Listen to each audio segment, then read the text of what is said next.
Hey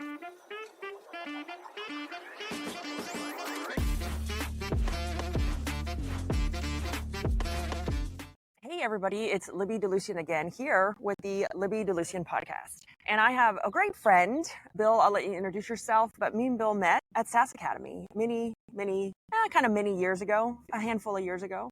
And he actually worked with us, actually Paul, I think you remember Paul, my partner, and helped us price out WhoopRecruit. So if you don't like the price of WhoopRecruit, we can blame Bill. So I wanted to bring Bill on because he is a pricing expert. And I think whether you're pricing house cleaning, lawn care, or you have an idea to build a SaaS company, Bill can help us figure that out. So Bill, why don't you introduce yourself? Thanks so much, Libby, for having me on the show. I come by pricing a little bit, pricing is such a boring topic is what I hear all the time, right? So pricing is kind of boring, but I come from it from a background of technology. So I came up in the world as a software developer. So I built products for many, many years. And I founded my first company in 2007, which was a software company to help other people build software. So basically an outsourcing firm. But we specialized in doing mobile only. So we built mobile apps only for companies across North America usually. But during that time, I had to develop a productized service, right? Because selling by the hour, as we all know, kind of sucks, right? It's one of the worst ways we can price something, but sometimes it's the way it has to be. So that's what we were doing. We were pricing by the hour. And instead of doing that, we came up with a productized service for our entry-level offer, which we called the mobile app blueprint. And I stole a page from the SaaS playbook, which was doing a sort of a good, better, best model. So give people some choice, but control the guardrails and set the price to be a flat price. And so then it was up to us to get really efficient at delivering that thing. So that was my first sort of taste of like taking what we were doing, productizing it down, and then actually having to assign a price to it. And more importantly, though, it was kind of the structure that mattered more. And so at the time, we were selling our services. We were selling our services to a lot of B2B SaaS companies, and we were building their companion apps. And we used a little tool to actually share the pricing with them. And it was this sort of good, better, best pricing page, but it was built specifically for each client. So it was tailored to them, a couple of other add-ons, all that kind of stuff. And over and over and over again, we kept hearing from people saying, hey, this is a really interesting tool. Where can I get it? And I said, well, we built it in-house, sort of kicked my shoes, oh, it's nothing. And my head of sales pushed and pushed and pushed and said, let's build a product out of this thing. And so we hatched a product. It was called SalesRight. We got some funding. We started a SaaS company. And within a couple of years, we were acquired by FastSpring out of Santa Barbara. And FastSpring is a merchant of record company focused on e-commerce software sales. And so they really liked what we were doing. And they were doing kind of a build versus buy decision at the time. And they decided they wanted to acquire us. And it was a really good move for us. So that's how I really dove deep into pricing, was in that time when I had to figure out all the B2B SaaS pricing models that were possible and code them up in our quoting tool.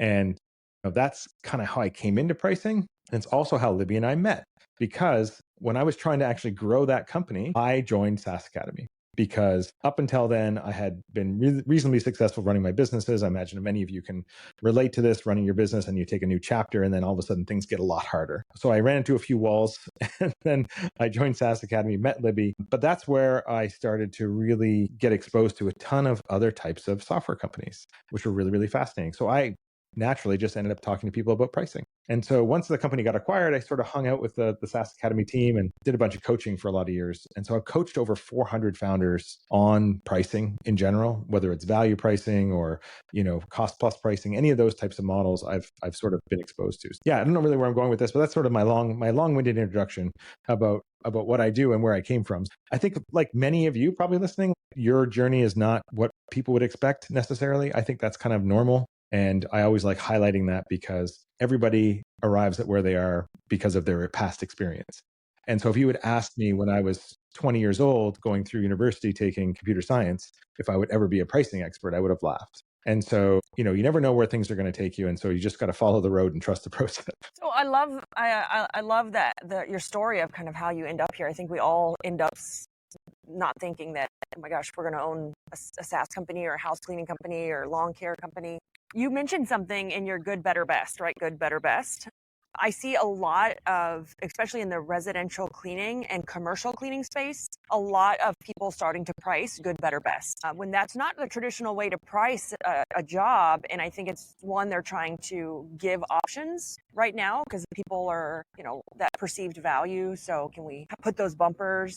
And, how do we also upsell and create more value for our service? It's really popular. I see in commercial cleaning, and I'm seeing it come into residential, the good, better, best. And I just think it's really interesting to see how pricing a SaaS isn't really much different than pricing to me a home service company. No, and it's not. And this is fascinating to me too. And I've had a few people say this to me over the last, I don't know, 8, 9 months. They're like, can you help me price my services company?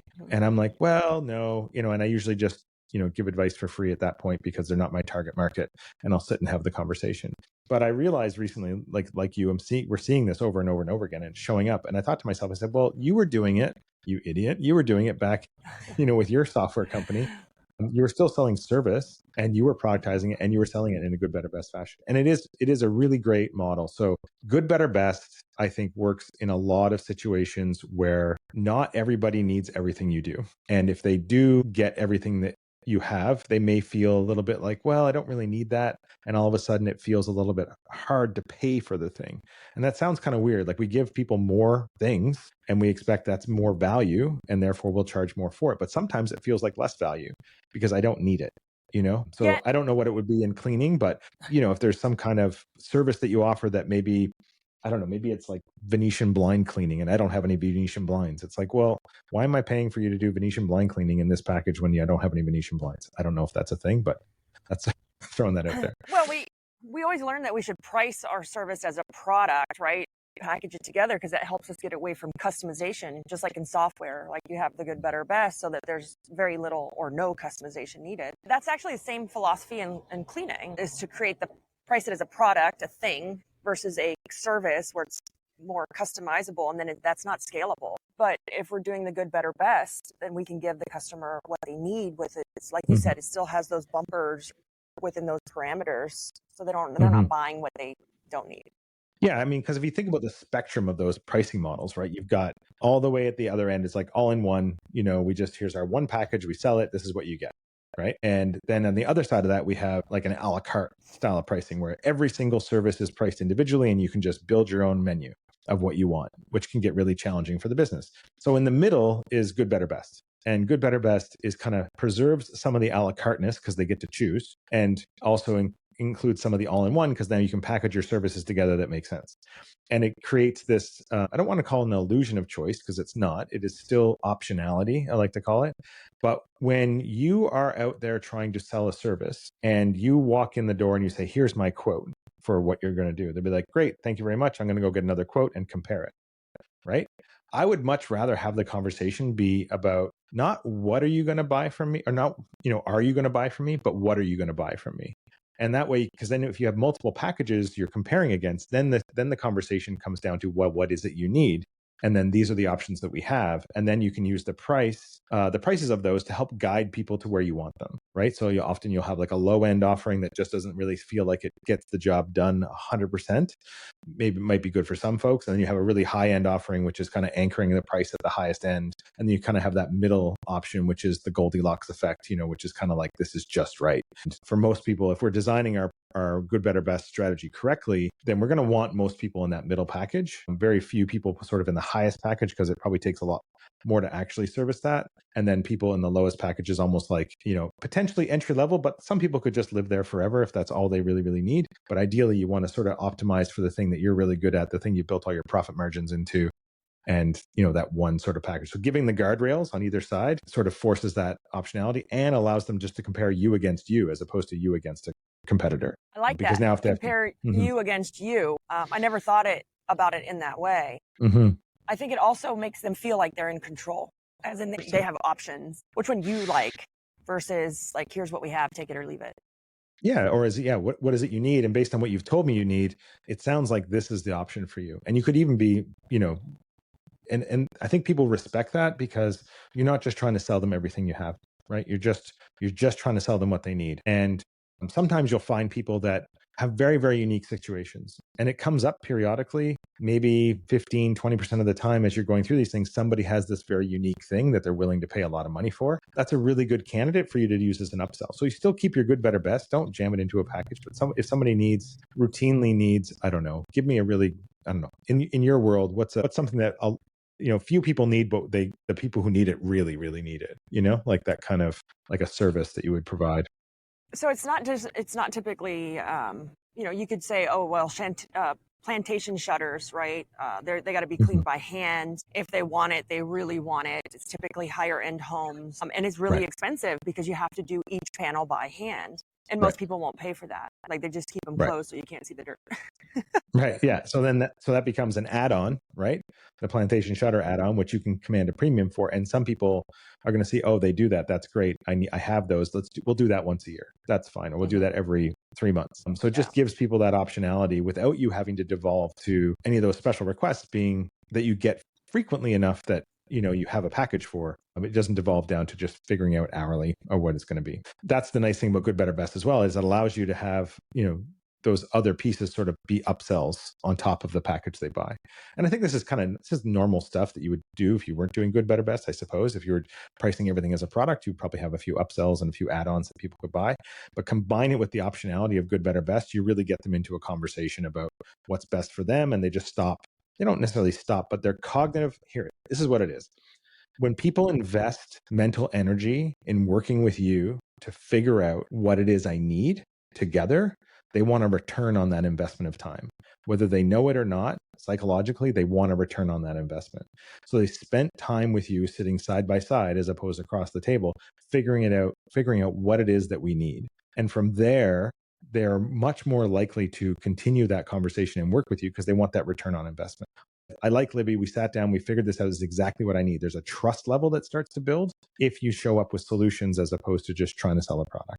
And I think that's the difference. And I think Good, Better, Best helps with that because it gives you the optionality, it gives you something to talk about.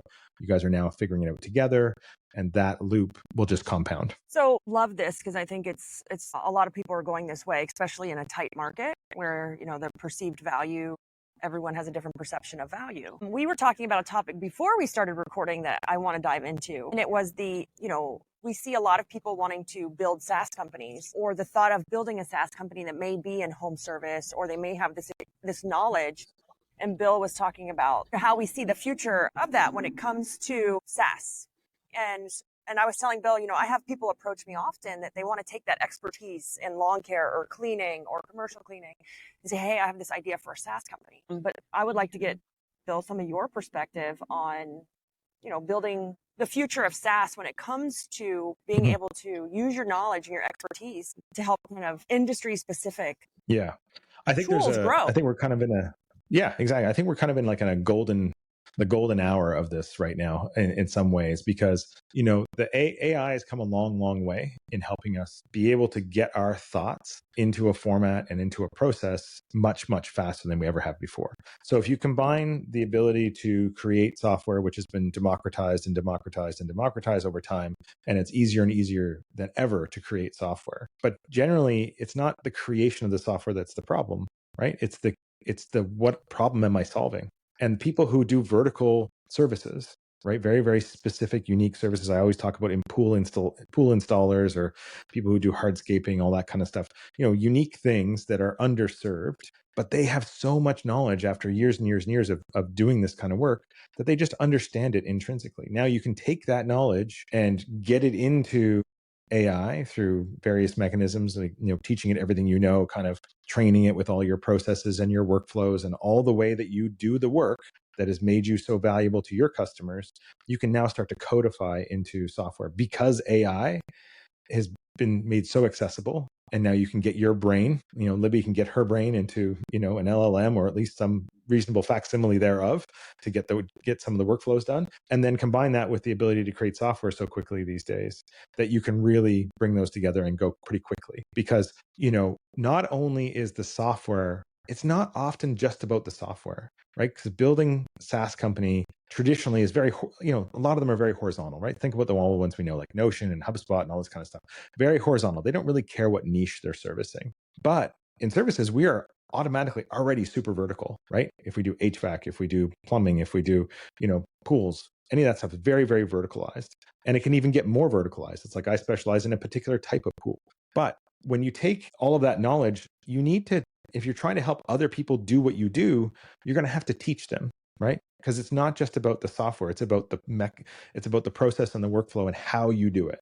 And that, I think, is the magic. So you see companies a lot like yours, where you have education as a big, big component, of what's actually happening, training people how to do this, providing the tools for them to do it and win, and then just an iterative cycle of continuing to do that. So I think I talk to people probably I'm in a coaching program where we meet every 3 months, and I probably talk to 3 or 4 people that are in vertical industries that are trying to build software. And every one of them has the exact same kinds of questions. It's like, how do I build the software? How do I do the thing? I'm like, that's great. This is but how do you build the education?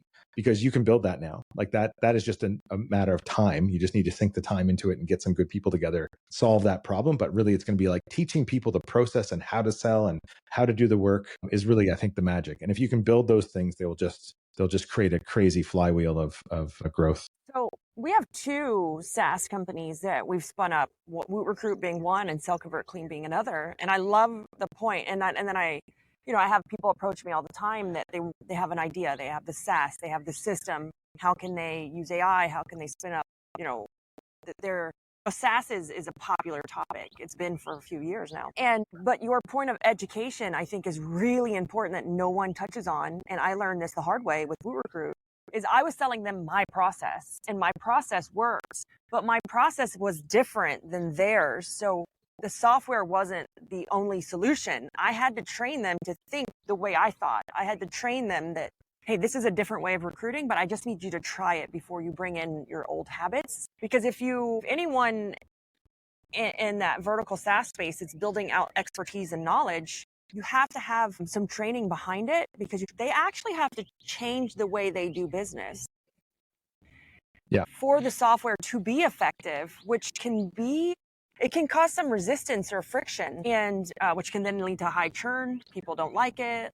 And we learned this in Woot Recruit. So we could get all the applicants someone would want to the door, but if they didn't continue that process, they felt like Woot Recruit failed.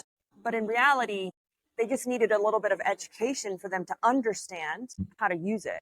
Yeah, absolutely. It's a belief, right? It's a positioning exercise, really.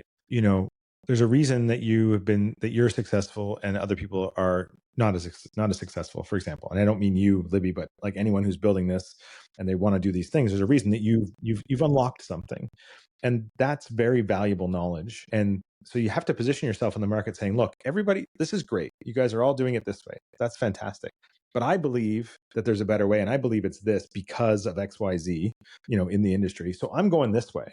And you position yourself in that way. If you want to do that, come along with me, right? Like, let's do this together. So you almost have to get people sort of understanding your position on the market, your point of view. And this is one of the most important things for any services company right now, is to have a point of view, because there's so many people out there doing it the same way. And so you need to have a unique point of view about how things are done, and you need to point that way. And if you can establish that in the industry as a leader, then naturally people are going to want to follow you, and they're naturally going to fall into, being more open to learn your process but if you just sort of come up with software and you say, by the way, yeah, here's your onboarding, let's go, and you get in there and you go, they totally have to change the way they do it. They totally have to change the way they do dispatch. They have to totally change the way they do any of these. They're just like, no, I'm not doing this. Forget it, right? So the get up and set up, right? How long it takes you to get up and running with this thing is really, really important. So I always encourage people to start with the education, start with the authority, build the authority in your space, do those things, be the one on stage, be the one talking about this stuff. And then you have it'll be a much easier hill to climb. So. No, we learned definitely, like everything you're saying, we went through that in Woot Recruit, and then we repositioned, instead of trying to promote Woot Recruit as like the thing, the expert, we went to actually promoting me, because I could then share the stories, the struggles, the point of view from a person versus from a brand. And then I could do that free education online on social media, that so then they were coming in the door already partly educated. Yeah, they're already in your ecosystem. They already trust you. There's a level of trust. So people put enough emphasis on the trust piece. And I think it shows up more in vertical SaaS than it does in, say, horizontal SaaS, but still very, very important. So there's a couple of things as a SaaS company we can control to make ourselves really profitable, right? Customer acquisition cost. How much does it cost to get a customer in the door? And delivery cost. How much does it actually cost to get the result for our customer? And so those are really, really important things. So if I can have the lowest delivery cost and lowest customer acquisition cost than my competitors, then I can probably afford to spend a lot more money, building out the product, marketing it, advertising it, because I know that I've got a machine that really produces the work. But the other piece, the other moat that is missing there is trust, and especially with AI. because if I'm going to start leaning into AI, there's inherently a level of mistrust, or I don't trust it. There's a level of doubt that is healthy. And I think the same thing happens with trying something new in those spaces. It's like, look, people have sold me software before, like the automotive industry, right? They're constantly being sold software, real estate, constantly being sold software that's going to solve the next big thing. It's like, that's fine, but they're just going to come in, try it, can't get the result, they're going to bail. But if we can actually start to build trust early, either through the education or through some level of onboarding that involves really getting them to value fast, or like any of those kinds of, I'm not really articulating this well, but the trust element is probably one of the most underrated moats. And I think if you can nail that early and people start to trust you, the expectations that you already have the answer are pretty high. So therefore, if they're in the software, they're using it and they run into trouble, they're going to assume that, well, Libby solved this before, this must be the way to do it. I'm going to give it another shot. I'm going to keep pushing through, as opposed to if like, I don't think this is really going to work, and they get in there and they start doing it and it doesn't work. They're like, yeah, see, I told you so. So there's like expectation setting, because people have a funny way of living up to the expectations you set for them. And so if we can help people set really high expectations of us as, thought leaders, and we know the way, that trust starts to build much more quickly. Yeah, I really love this topic because a lot of business owners, whether they're SaaS owners, I've seen this in SaaS Academy, or they're home service owners, they want to hide, right? They want to hide behind the brand. They don't want to show their face on, like, they don't want to speak, or they don't want to be on social media, or they don't want to do the teaching. And I think it's much harder for customers to get value because there's no one behind it. I mean, why do we think Nike endorses Michael Jordan, right? We trust there's a face, there's some trust built. But the other thing is, I think that when there's trust built and you do it openly and freely, they're much more forgiving when you mess up. Yeah, 100%. When, hey, it's a glitch, like, hey, there's sucks right now, it's not working, and you're like, oh my God. And they're much more forgiving when there is an issue, a tech issue, or even a user error issue, because even when it's a user error issue, it's still my fault. Mm-hmm. Because we didn't train them properly, or onboard them right, or give them a walkthrough properly. They're much more forgiving when it's not just a brand, when there is a face, when there is trust built, when they know that, especially with this vertical SaaS, they know you're in the industry. You can so relate to their pain. I don't think anyone thinks of this, but when I was in SaaS Academy, so many people that built a SaaS for an industry that they knew nothing about struggled with, how do I translate that pain to promise? How do I translate what my actual ICP talks like, the words they use? And I didn't realize it for the longest time, is that I had a benefit. And so if you're using if you're building that vertical SaaS and you're that expert, you already have a huge advantage over some of your competitors because you are in the industry. You know the pain, you know the verbiage, but it's also much easier to build the trust than some technical founder who has no idea about something but was really good at building code. Yeah, exactly. I mean, when I used to run our mobile app design studio, we would get people all the time coming into us with an app idea. So this is back, from 2010 through 2018, people would show up and go, I've got a crazy app idea. And I would always entertain it because I wanted to hear out the idea. Maybe it was amazing. Listen, it usually devolved into putting restaurants on a map, but we won't talk about that.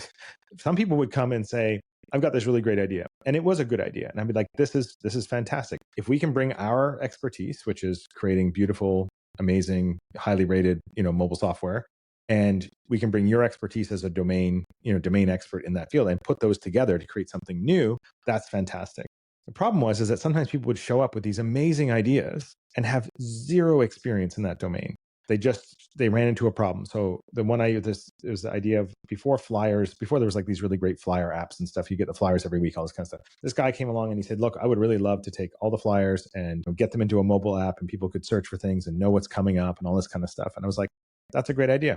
I was like, cool. So like, are you in the publishing industry? Are you like, how do you come by this sort of knowledge? She's like, oh no, I'm a massage therapist, right? Zero experience in the space. And I politely encouraged him to, one, either find someone who is a domain expert to bring alongside as you can do this. Because if you're just going at it as not knowing how that industry works, not knowing the publishers, not knowing how to get at that data, any of those types of things, you're probably going to have a really, really hard time. But it's a good idea, but doesn't necessarily work. But in vertical SaaS, look, we've already got those ideas. We've already built a company. We've already built a company that's either respected or, a going concern. Otherwise, you wouldn't be thinking about building a piece of software. I think people don't give themselves enough credit because they just think of it like it's like a new thing. It's like, oh, I want to build software now. I don't know anything about building software. It's like, you don't have to know anything about building software necessarily. You just need to find the right people who do and combine your sort of expertise with them to create something, brand new. And I think to your point, I think that's the thing. It's like, you have the advantage. You just don't even see it sometimes because we're in it. We're in it all the time, right? We live it and we just think it's normal. The curse of the expert, right? Of course, this is how it's done. Of course, this is how we do plantation shutters. Of course, this is how we price I it. love the curse of Right? the expert. My husband gets mad at me because I underplay everything. Because I'm like, oh, it was my idea. It's not that great. Like I'm not that special that I'm like, my ideas are phenomenal. And my husband's like, no, it's a great idea. And I'm like, no, it's I was gonna say, if a good test of that is like, if you come up with an idea and it's useful for you, right, and you can actually, put it into practice, a simple way to test that is just ask other people if it'd be useful for them. And if you can get one other person using it or, adopting that, then it's probably a really good fucking idea. Yeah. So with WooRecruit and even Sell Convert Clean, we built just like simple prototypes and we asked our friends to use it. Like in the industry, hey, can you try this out for me? Like, what do you think? Did it work for you? And that gives us like proof of concept. Like, yes, it works. Yes, somebody wants it. And then I think for WooRecruit, we then took us a year then to actually make it something scalable. I think my biggest issue was scalability. My idea was great for just me, but when you think of putting it on a SaaS or creating a SaaS product from it, how do I take something that just worked for me and create it at scale? And that's where my partner, Paul, my original partner, Paul, was great at. Like, he could take my concepts, my ideas, and say, okay, let me try it in my company. It worked great. Now let's create it for scale. Mm-hmm. My question for you on this topic is, I love vertical SaaS. What do you think the benefit of versus vertical SaaS is versus something like Notion, like the more general SaaS companies? Sure. One, building horizontal SaaS, you're kind of having to position and message to everyone. And so I often say, if you're positioning and messaging to everyone, you're probably not really positioning and messaging to anyone, because it's like, I started my first company before it became a mobile design studio. It was kind of like our literal value proposition on our website, I think, was, we solve today's challenging business problems with technology, or some stupid thing like that. I mean, how much more generic can you get? So that's the problem, right? The horizontalness of it is the problem, because it's such a hard market to break into. You're trying to service everybody. Everybody has this thing in their eyes like, oh, the market is this big, and if I can get just this 0.15% of it, I'm going to be a billionaire. Great. That's fantastic. But we're comparing ourselves to the ones that made it, right? We don't see the millions of them that didn't. And so the most important thing in vertical SaaS, though, is that you already won. Like, that's why I think it's so much better, is that you know it so well. You have the domain expertise. You've been in it. You've probably had some hard fought battles to get that experience. And you know that others could benefit from it because you see it every day and you work with other people and you see your industry, you know what's going on. So the advantage of the vertical SaaS is the fact that it's vertical. I don't know how else to say it. It's basically, it's so narrow that you don't have to think about all this other crap. You can just focus on your market, and chances are they're underserved, right? Because everybody is using a horizontal tool for a vertical problem, right? They're building out workflows or different things and other pieces of tools, like whether it's like Go High Level or something else, or HubSpot or whatever it is to manage their business. They're building out specializations inside those tools. But imagine if you had a tool that people already knew the specialization. It works exactly the way you think, and it handles the problems that your industry has out of the box. I think that's the beauty. And you can just focus all of your marketing and sales efforts just on that one group. And so I think the niching is how you win, or the niching, I should say, for my American friends. The niching. I think one of the things to think about too, and I think a lot of business owners get sucked into this, is that the horizontal SaaS is cheaper, but it's so like misunderstood. Google Workspace is a great example. Google Workspace is for everyone, but no one can figure it out. There's no great wording or messaging to say, like, how do I build Google Workspace? All of the components and facets of it.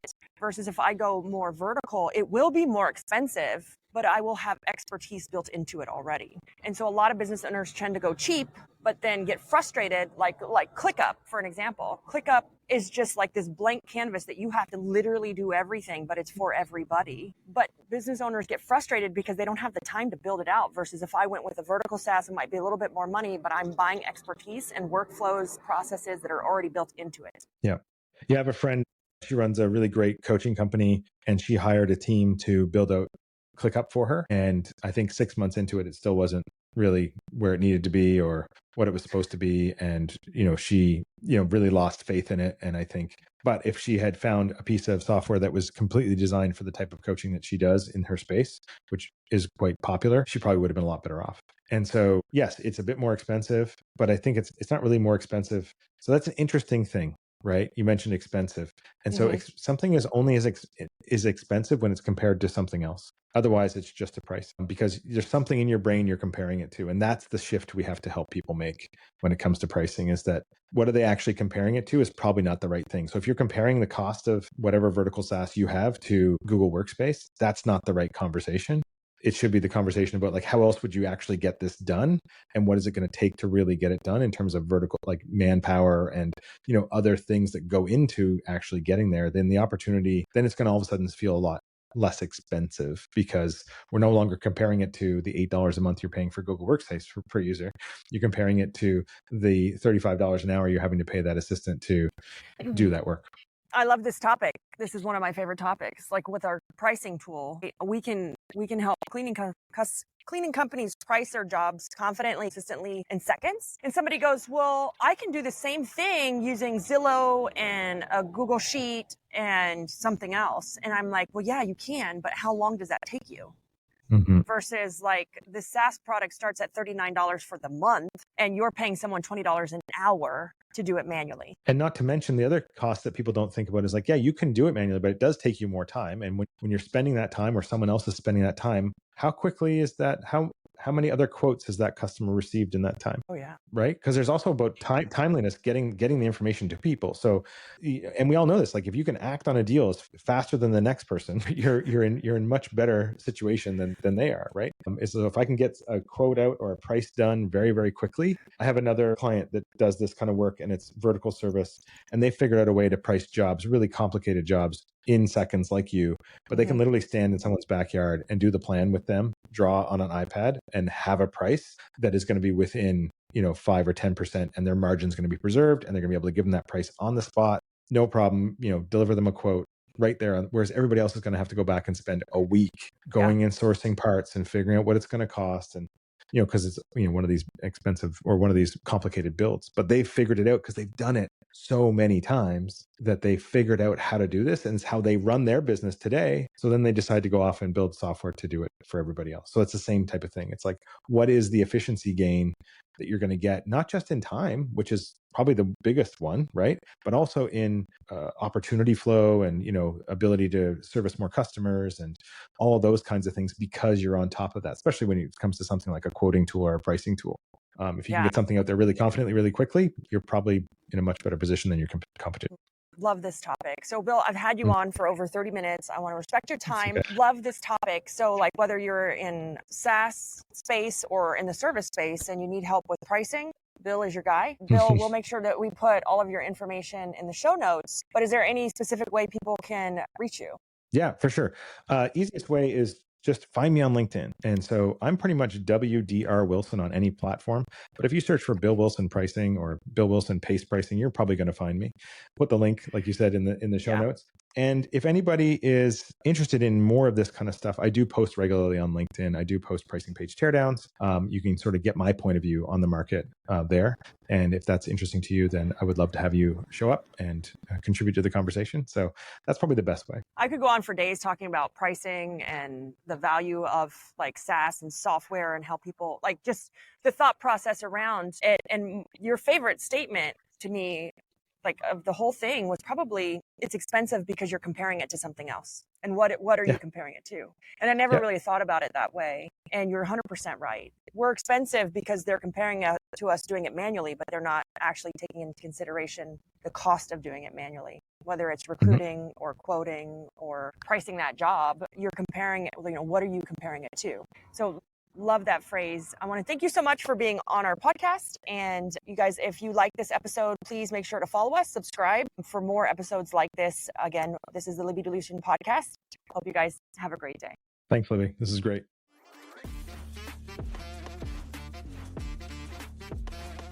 Hiring sucks, right? Sorting through bad applications, ghosted interviews, and wasted time. It's all exhausting. That's why we built WootRecruit, the hiring system designed to attract and convert the right people for your business fast. What are some of the benefits? Well, you get more qualified applicants without lifting a single finger. Increase your show rate, eliminate the worry of ghosting. Track every single step of our process with real-time data. If you're tired of hiring headache, go to wootrecruit.com and let us start filling your open roles today.